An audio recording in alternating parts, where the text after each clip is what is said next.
An Austrian food retailer was fined £8 million for a GDPR violation. And I've experienced this kind of thing before. You know, they were fined for their practices around their rewards club. They weren't getting consent to enroll people in their rewards club. So they were using that information for marketing purposes without getting permission from the consumer. And they were also sharing that data with third parties. A lot of times marketing programs involve third parties to help you orchestrate those campaigns and connect that data with other resources. And so they didn't have permission to do that, and it resulted in the £8 million fine. I remember I went to a new grocery store in my hometown for the first time, and I purchased some dog treats and some food item and maybe a gallon of milk. And I was surprised that the very next week I started getting mailers from this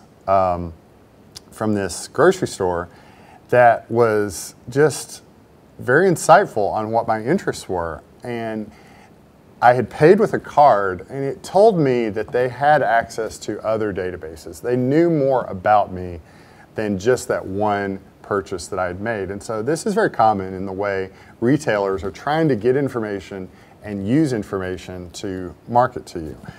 This is another reason that every time I go into a store and they try to sign me up for their rewards club, and they say, we're going to give you $30 off today. The reason they're paying you $30 is because the value of your information is so much more than that.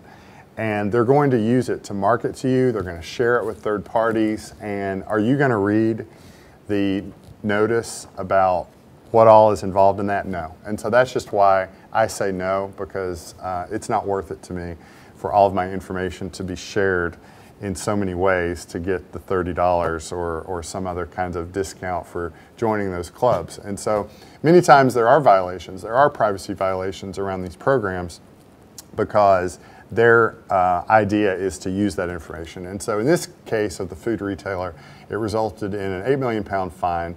And if you're involved in those kinds of marketing programs, you need to ensure how you are collecting the data and that you're giving proper notice and that you're handling the data appropriately.